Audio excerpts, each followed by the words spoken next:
Alright, so once you've created your Simulcast auction and you've checked in your bidders, you're now ready to start the live aspect of the auction. So the first thing you want to do is make sure that the live bidding start time is set to either in the past or when you're ready to start the live clerking, because unless this is actually active, the bidders won't be able to see the live bidding clerking aspect on their end as well. So for example, I'm logged into the site now as a bidder. The live bidding hasn't started yet. It's set to start till tomorrow. So because I have pre-bidding enabled, this is what the regular bid gallery looks like for the moment. So they're able to place bids, and any bid that is placed will actually be carried over onto the live bidding when you're starting the clerking. But for now, anyway, let's go and change the live bidding start time to the past. Then we'll hit save. And now to actually access the clerking aspect of it, you want to head over to the top of the edit auction page, hover over Simulcast event, and click on Clerk. What you want to do is, if you are doing any audio visual streaming, you want to make sure that you give access to the browser for both those things. So I'm going to go ahead and grant access to the microphone and the camera. That's me. And then you'll see a preview of yourself. You can choose the quality. And then once you click on Start Broadcast, the bidder will be able to see this screen right here on their end as well. So I'm going to go ahead and click Stop Broadcast and just focus on the tools here. So this is the actual clerking bidding tool. These are your lots here on the left-hand side.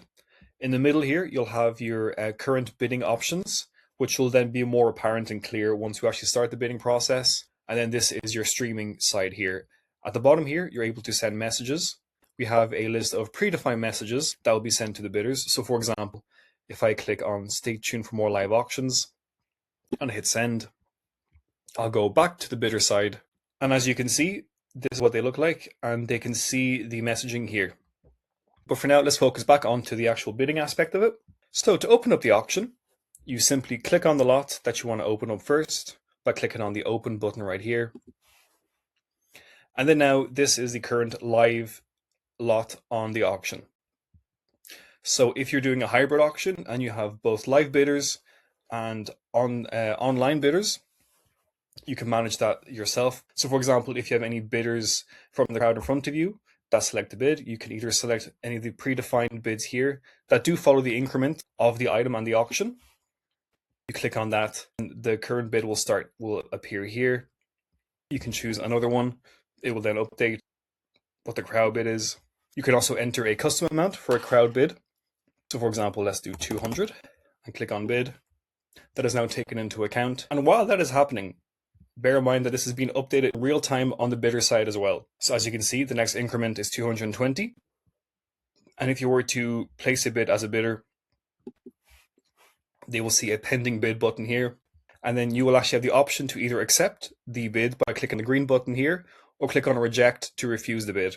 Once you click on accept on the green box here, it'll then move up to the top. And then this is the current bid for 220.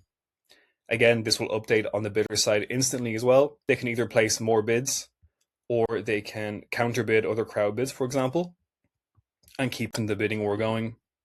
If you click reject, they will be notified that their bid has been rejected in Message Center right here. And then once you're finished with this lot and the bids are over, simply click on this red box here to confirm this as your final bid. And then the last thing you do is put in the bidder number for the paddle. So let's give it to bidder 1. That is now marked as sold on the left-hand side. And then what you can do next is open the next lot and repeat the process. Now you have a few other options as well as far as the bidding capabilities. You can pass on a lot. So for example, if there's no bids on it and you don't want to revisit this lot again in the auction, just click on pass. That one is now passed, which can be reopened. And then if you click on another lot to open it again, but this time you click on hold, the item is held and it is paused, and you can of course reopen this at any time as well. Another option you have at the top here is to auto open lots once another one closes.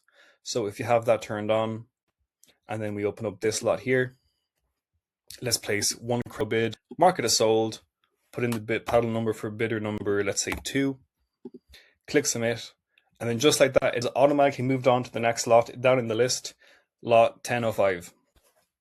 And then you can of course repeat the process. We have a few shortcuts as well for you to keep the bidders up to date on what's going on. So for example, this little paddle button here, if you click on that, it'll send a notification to the message center saying that the current lot that is open is about to close. As you can see here, I clicked on it 3 times by accident, but the message should only send out once per click.